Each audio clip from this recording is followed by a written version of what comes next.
সম্মানিত মসজিদের মুসল্লিয়ান কেরাম, যাবতীয় তারিফ ও প্রশংসা আল্লাহ রাব্বুল আলামিনের জন্য, যিনি আজকে পবিত্র জুমার সালাত আদায়ের জন্য সৈয়দুল আইয়াম সৈয়দুল মাকান মসজিদের মধ্যে এই অধিবেশনে আমাদেরকে হাজির হওয়ার তৌফিক দান করেছেন। আমরা বলি আলহামদুলিল্লাহ।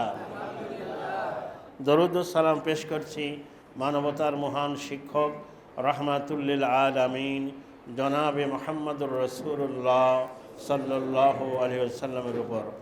ফাইন্নী উসিকুম ওয়া নাফসি আওয়ালাম বিতাকওয়াল্লাহ। খুতবার শুরুতেই আমাকে এবং আপনাদেরকে আল্লাহ তাআলার ব্যাপারে তাকওয়ার নীতি অবলম্বন করার উপদেশ দিচ্ছি। অতঃপর আমরা জেনে নেই আজকের খুতবার আলোচনার বিষয় সৃষ্টির সেবা এবং সুন্দর আচরণ। গুরুত্বপূর্ণ এ বিষয় দুটি নিয়ে তথ্য এবং তথ্যবহুল সংক্ষিপ্ত বিবরণ পেশ করব ইনশাআল্লাহ। ওমা তৌফিকে ইল্লা বিল্লাহ, আলাইহি তাওয়াক্কালতু ওয়া ইলাইহি উনীব। সেবাকে আরবিতে বলা হয় খেদমত। কোরআন এবং সুন্নাহর জানালা দিয়ে যদি আমরা তাকাই তাহলে দেখা যাবে যে আল্লাহর সন্তুষ্টি, আল্লাহর রহমত এবং সওয়াব অর্জনের জন্য সবচেয়ে সহজ এবং সংক্ষিপ্ত পদ্ধতি হচ্ছে মানুষের সেবা করা। আমরা যেমন তাহাজ্জুদ, জিকির, এই ইবাদতগুলোর ফজিলত সম্পর্কে সকলেই সচেতন, কিন্তু মানুষের প্রতি মানুষের যে করণীয়, এটার যে কত ফজিলত, এ বিষয়ে আমরা অনেকেই সচেতন নেই। অথচ কোরআন এবং হাদিসে এ ব্যাপারে অগণিত নির্দেশনা রয়েছে। আল্লাহকে ভালোবাসতে হলে আল্লাহর সৃষ্টিকে ভালোবাসতে হবে, বিশেষ করে মানুষকে ভালোবাসা অর্থ হচ্ছে মানুষের সাহায্যে এগিয়ে আসতে হবে। দল, মত, ধর্ম, বর্ণ নির্বিশেষে সকল মানুষ বিপদে পড়লে তাকে বিপদ থেকে উদ্ধার করা, মজলুম হলে তাকে সাহায্য করা, অসুস্থ হলে দেখতে যাওয়া এবং সেবা করা, মৃত্যুবরণ করলে তার কাফন দাফনে শরীক হওয়া, এই কাজগুলোকে খুবই গুরুত্বপূর্ণ ফজিলতপূর্ণ আমল বলে রাসূলুল্লাহ সাল্লাল্লাহু আলাইহি সাল্লাম উম্মতকে জানিয়েছেন। সুতরাং মানুষের প্রতি এই আচরণ, বিশেষ করে এই যত মানুষের ভিতরে সবচাইতে বেশি আমাদের কাছে হক রাখে, আমাদের আচরণের সর্বোত্তম দাবিদার হচ্ছে পরিবারের লোকজন। সর্বপ্রথম আমাদের আব্বা আম্মা, তারপরে আমাদের স্ত্রী এবং আমাদের সন্তানগণ, এর বাইরে নয়। সকল মানুষকে ভালোবাসতে হবে, বিশেষ করে আমাদের এই সন্তানগুলোকে। আল্লাহ রাব্বুল আলামিন এই বিষয়গুলোকে জেনে আমল করার তৌফিক দান করুক, আমরা বলি আমিন। এরপর আসুন সুন্দর আচরণ। আজকে সারা দুনিয়ার মুসলমানদের এই বিষয়ে দুর্ভিক্ষ চলছে। একসময় মুসলিমদের আচরণটা ছিল এত চমৎকার, এটাকে আরবিতে বলা হয়, মানে সাহিত্যের ভাষায় বলা হয়েছে সাইলেন্ট দায়ী। যেই মুসলিম মুখে কাউকে দাওয়াত দেয় না, কিন্তু তার আচরণ, তার তার উন্নত নৈতিকতা, তার চারিত্রিক বৈশিষ্ট্য দেখে মানুষের ইসলাম গ্রহণ করেছে, আলহামদুলিল্লাহ। কিন্তু আজকে সেই মুসলিম জাতি সেই নৈতিকতাকে হারাতে যাচ্ছে, এবং অধিকাংশ মুসলমান। কারণ আমাদের যে শিক্ষা ব্যবস্থা ইংরেজরা রেখে গেছে, এখানে নৈতিকতা শিক্ষা দেওয়ার কোনো ব্যবস্থাই রাখা হয়নি। কারণ আপনি যদি এখনও দেখেন, নবাব সিরাজউদ্দৌলার পতনের আগে বাংলাদেশে যাই ছিল একটা ইসলামী শিক্ষা ব্যবস্থা ছিল। আজও মালয়েশিয়া সহ মুসলিম দেশগুলোতে একটা ছেলে এসএসসি পাস করে মসজিদে খুতবা দিতে পারে। আর আমার দেশে একজন যদি পিএইচডি ডিগ্রিধারীও হয়, সূরা ফাতিহা সহিভাবে তেলাওয়াত করতে পারবে না।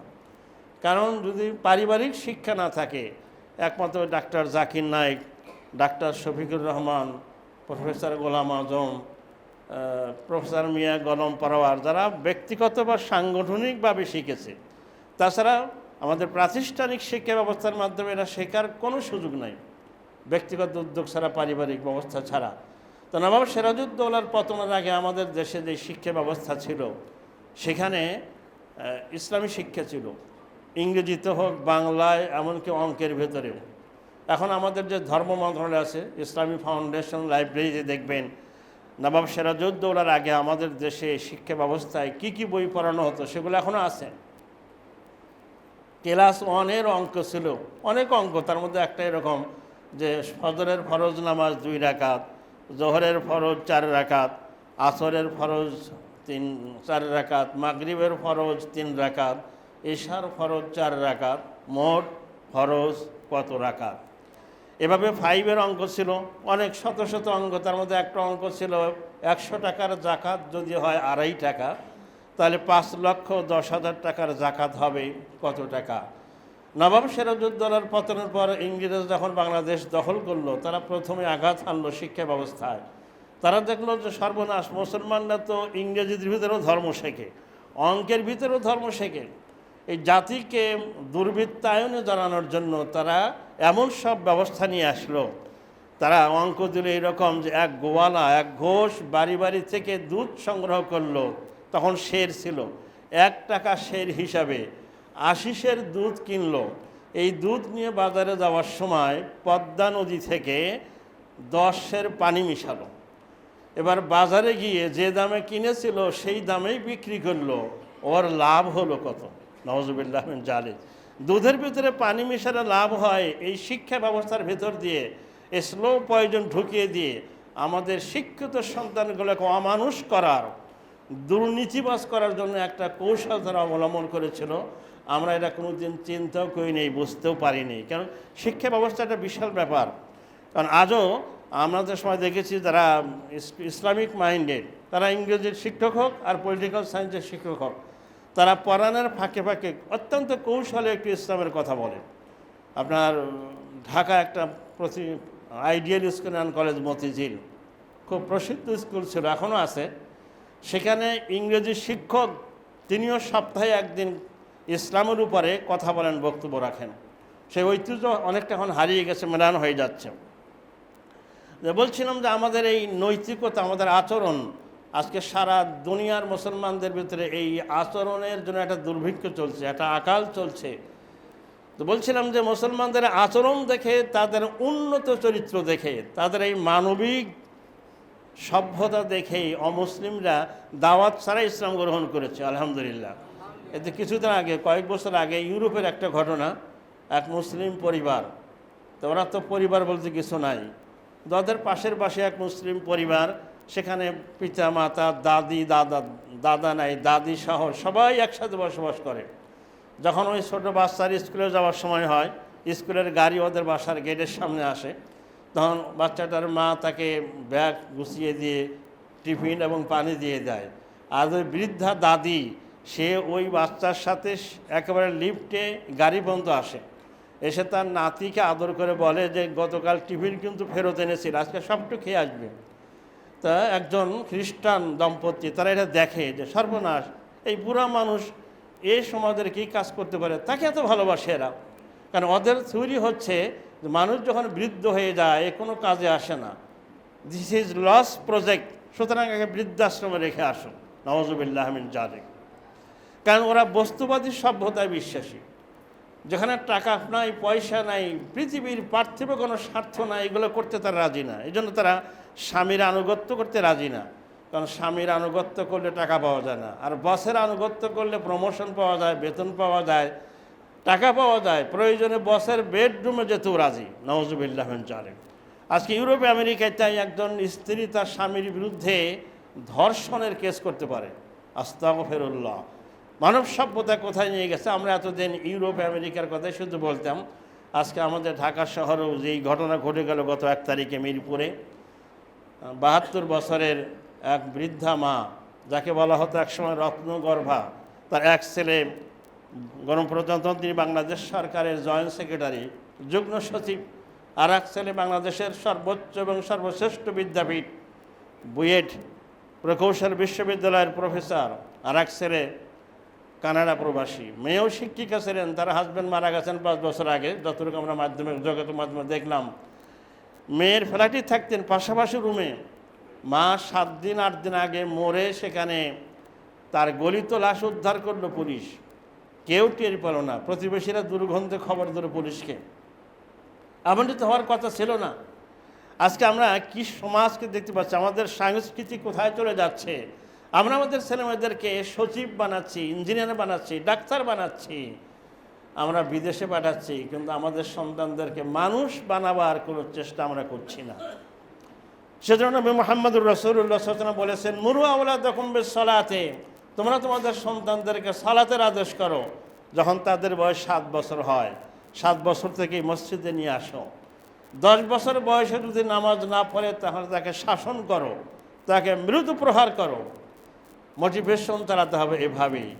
সুতরাং কারণ আমরা সামনে আরও এই পৃথিবীটা কোথায় যাবে, যে আমাদের সন্তানদেরকে, আমাদের এই প্রজন্ম পর প্রজন্মগুলোকে যেন আমরা মানুষ বানাতে পারি, তার জন্য আমাদের চেষ্টা থাকতে হবে। সম্মানিত মসজিদের মুসলিম কেরাম, যতটুকু ইসলাম এবং নৈতিকতা আমাদের দেশে এখনও আছে, এটা মাদ্রাসা শিক্ষার অবদানকে খাটো করে দেখার সুযোগ নাই। অনেকে কথায় কথায় বলে যে ঢাকা বিশ্ববিদ্যালয়কে মাদ্রাসা বানিয়ে ফেলছে। ঢাকা বিশ্ববিদ্যালয়ে কিছু ছেলেরা এখন একটু ইসলাম প্র্যাকটিস করে, বিশেষ করে ডাকসু নির্বাচনে ইসলামপন্থীদের বিজয়ের পরে অনেকেই খুবই অ্যালার্জি, এত চুলকানি যে ঢাকা বিশ্ববিদ্যালয় একটা বড় মাদ্রাসা হয়ে গেছে। আর ঢাকা বিশ্ববিদ্যালয়ের ডাকসুর প্রতিনিধি দল যখন চীনে গেলেন, তারা চায়না গিয়ে ডাকসু ভিপি তিনি এক মসজিদে, বেইজিং না কোথার এক মসজিদে, বিশাল মসজিদ, সেখানে আরবিতে খুতবা দিয়েছে, বলেন আলহামদুলিল্লাহ, কারণ একসময় মাদ্রাসায় পড়েছে। এরপরে চীনের বিশ্ববিদ্যালয়ের ছাত্রছাত্রীদের একটা কনফারেন্সে সে ইংলিশে বক্তব্য রেখেছে। সুতরাং মাদ্রাসা শিক্ষাকে এত ছোটো করে দেখেন কেন? আগ্রা তাজমহল নির্মাণ নিয়ে যদিও অনেক কথা আমাদের আছে, কিন্তু ইতিহাস বলে এই তাজমহল নির্মাণ করেছিলেন প্রচলিত কোনো প্রকৌশলী নয়, সব মাদ্রাসার ছাত্র, মাদ্রাসা এবং কওমি মাদ্রাসার ছাত্ররা। যে আমাদের প্রফেসর সলিমুল্লাহ একজন আছে, উনি দেখলাম টক শোতে বলতেছেন যে মাদ্রাসার ছাত্ররা এই এমন প্রযুক্তি দিয়ে, যখন প্রযুক্তি এত উন্নত হয় নাই, যখন প্রকৌশল বিশ্ববিদ্যালয় হয় নাই, এই মাদ্রাসার ছাত্ররা তাজমহল নির্মাণ করলেন, যেটা পৃথিবীতে 7ম আশ্চর্যের অন্যতম একটা, আলহামদুলিল্লাহ। আমাদের শিক্ষা ব্যবস্থার ভিতরে এই মাদ্রাসার শিক্ষার যেমন অবদান, মাদ্রাসার শিক্ষার এটাকে ছোটো করে না দেখি, পাশাপাশি আমাদের প্রজন্ম, আমাদের নাতি নাতনি ছেলেমেয়ে যারা স্কুলে পড়ে, তাদেরকে পারিবারিকভাবে দ্বীনের শিক্ষা দিতে হবে। আদব কায়দার শিক্ষা যদি আমরা না দিই, তাহলে এই গড্ডালিকা প্রবাহে তারা হারিয়ে যাবে একসময়, আল্লাহ না করুক। সেজন্য আমাদেরকে খুবই সাবধান থাকতে হবে। রাসূল সাল্লাল্লাহু আলাইহি ওয়াসাল্লাম হাদিসে বলেছেন, সহিহ বুখারীর হাদিস, আব্দুল্লাহ ইবনে আব্বাস রাদিয়াল্লাহু তাআলা আনহু বলছেন, রাসূল সাল্লাল্লাহু আলাইহি ওয়াসাল্লাম ইরশাদ করেছেন, আকরিমু আওলাদাকুম, তোমরা তোমাদের সন্তানদের প্রতি কোমল ব্যবহার করো, খুবই ভালোবাসো। ও আহসিনু আদাবাহুম, আর তাদেরকে শিষ্টাচার শিক্ষা দাও। রাসূল সাল্লাল্লাহু আলাইহি ওয়াসাল্লাম ছোটো বাচ্চাদেরকে এত ভালোবাসতেন। এক সাহাবী বলছেন যে আমি আল্লাহ নবীর কাছে গেলাম, দেখে তার নাতি হাসান এবং হোসাইনকে বারবার করে নিচ্ছেন, আদর করতেছেন আর চুমু দিচ্ছেন। আমি বললাম যে ইয়া রাসূলুল্লাহ, আপনি না বাচ্চাদেরকে এত আদর করেন, চুমু দেন, আর আমি আমার 10টা ছেলে মেয়ে, আমি তো কাউকে চুমু দেই না। রাসূল সাল্লাল্লাহু আলাইহি ওয়াসাল্লাম বিরক্ত হয়ে বললেন, আল্লাহ যদি তোমার মনের ভিতরে দয়া না দেয়, তাহলে এখানে তো আমার করার কিছু নেই। ছোটো বাচ্চাদেরকে আদর করা, তাদেরকে ভালোবাসা। মসজিদে হারামে কানায় কাবা যেটা আমরা বলি, এই মসজিদে যখন জামাত শুরু হয়, ছোটো ছোটো বাচ্চারা দুষ্টামি করে, কেউ বিরক্ত হয় না, অনেকে পেশাব করে ফেলে, কারণ শিশুরা দুষ্টামি করবে, এটা তাদের সৌন্দর্য। যদি আপনার আচরণে কোনো শিশু মনে করে মসজিদে যারা যায় এই মুরব্বীগুলো, ওনাদের মেজাজটা খুব খারাপ, এই শিশু আর কোনোদিন মসজিদে আসবে না। সেজন্য তাকে আদর করা, তাকে মাঝে মাঝে চকলেট দিয়ে দেওয়া। আপনারা যারা হজ ওমরা করতে যান, দেখবেন যে চকলেট ভর্তি, বাচ্চার হাতে পকেটে এত চকলেট দেয় যে ও আর গ্রহণ করতে পারতেছে না। অনেক বাবা ছোটো বাচ্চাকে নিয়ে ওমরা করতে যায়, হজে যায়, তার মানে সে ছোটো বাচ্চাকে এই চকলেট পেলে সে খুব খুশি হবে, তার দাম হয়তো মাত্র কয় টাকা। তাহলে আমরা আমাদের এই শিশুদেরকে দ্বীনের পথে আনার জন্য, ইসলামী সভ্যতা নৈতিকতা শিক্ষার জন্য আমাদের কিছু ভূমিকা থাকতে হবে, শুধু শাসন করে নয়। বলছিলাম যে ইসলাম এক মহাজাগতিক দ্বীনের নাম, বিজ্ঞান মনস্ক এক জীবন দর্শনের নাম। ইসলাম পারিবারিক কাঠামোকে খুবই বেশি গুরুত্ব দিয়েছে। আজকে যেই বাবা মার প্রতি এত আমাদের অনীহা, পিতামাতার প্রতি আল্লাহ রাব্বুল আলামিন এত কঠিন কথা বলেছেন যে ওয়াকফিদ লাহুমা জানাহা যুল্লি মিনার রাহমা, তোমার পিতামাতা যখন বৃদ্ধ হয়ে যায়, পিতামাতার প্রতি তোমার বিনয়ের বাহু অবনত করো। এটা একটা আরবি কোরআনে কারিমের একটা উচ্চাঙ্গের সাহিত্যের একটা রূপ।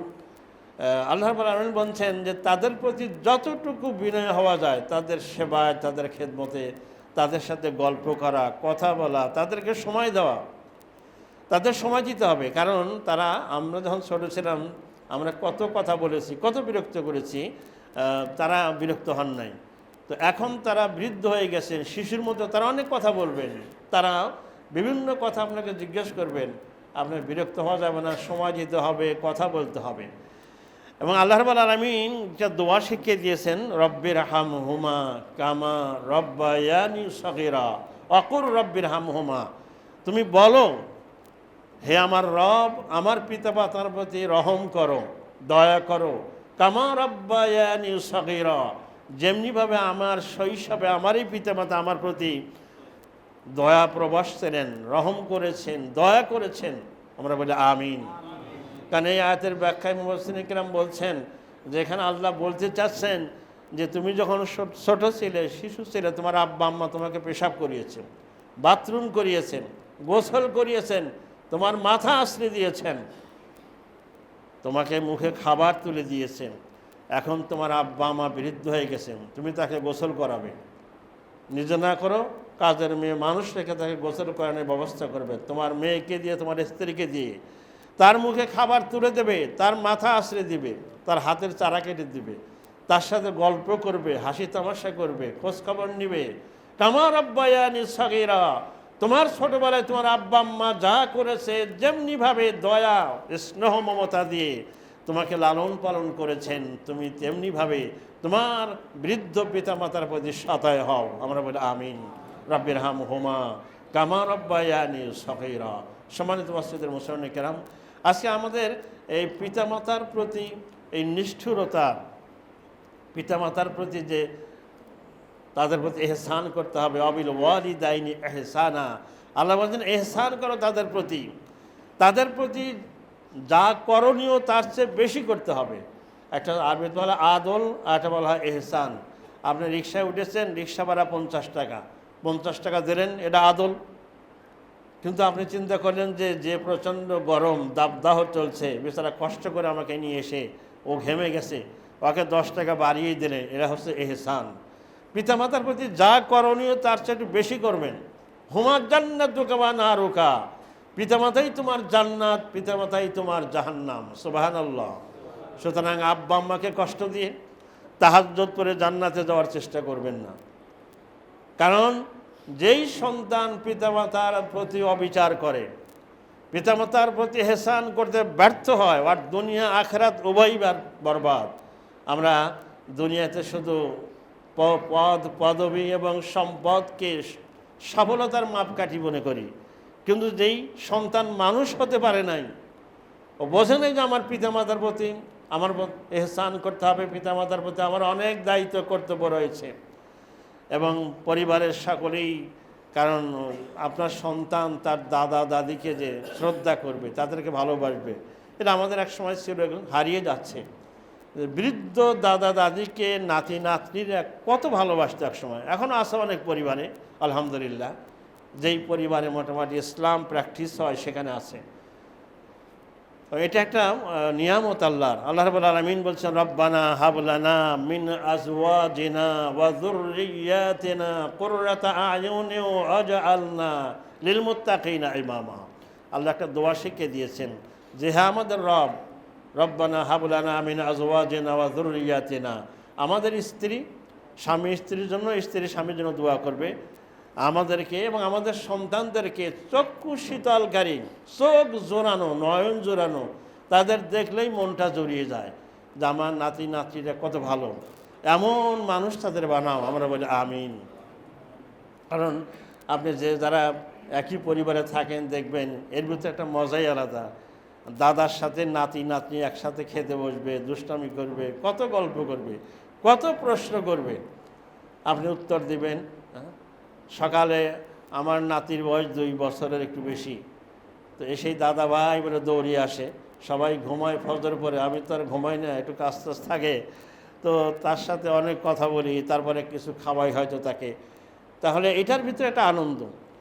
নিজের সন্তানকে মানুষ যেমন ভালোবাসে, নাতি নাতনিকে তার চেয়ে বেশি ভালোবাসা, এটা আল্লাহর পক্ষ থেকে এসেছে। আলহামদুলিল্লাহ, ভালোবাসতে হবে। এবং ভালোবাসে, গত সপ্তাহে যারা বলেছিলাম, আমাদের প্রজন্মর পর প্রজন্ম যারা আসবে তাদের জন্য আমরা কি শিক্ষা রেখে গেলাম। ইব্রাহিম আলাইহিস সালাম দোয়া করেছেন যে, হে আল্লাহ, আমার ভবিষ্যৎ নাতি নাতনি শত শত বছর পর আমার এই বংশের ধারায় যত নাতিপুতি আসবে সকলকে তুমি সৎ এবং ইমানদার বানাও। আমরা বলি আমিন। আমরা কয়দিন দোয়া করেছি, শুধু নিজের স্ত্রী নিজের ছেলেমেয়ের জন্য দোয়া করবেন না, এই সন্তানের সন্তান হবে, তাদের সন্তান হবে, শত শত বছর পরে আপনার এই বংশের পর চলতেই থাকবে, তাদের জন্য আমাদের দোয়া করা উচিত। ইব্রাহিম আলাইহিস সালাম দোয়া করেছিলেন। নবী মুহাম্মদুর রাসূলুল্লাহ সাল্লাল্লাহু আলাইহি ওয়াসাল্লাম বলেছেন, আনা দাওয়াত আবি ইব্রাহিম, আমি আমার পিতা ইব্রাহিমের দোয়ার ফসল। আমি আমার পিতা ইব্রাহিম দোয়া করেছিলেন, আল্লাহ আমাকে নবী করে পাঠিয়েছেন। ইব্রাহিম আলাইহিস সালাম কত হাজার বছর আগে দোয়া করেছিলেন, রব্বানা আবআস ফীহিম রাসূলান, হে আমাদের রব, তুমি একজন রাসূল পাঠাও এই মক্কার জনমানব শূন্য প্রান্তরে। ইয়াতলু আলাইহিম আয়াতিকা, যে রাসূল তোমার আয়াত তেলাওয়াত করে শোনাবে এই জনগোষ্ঠীর কাছে।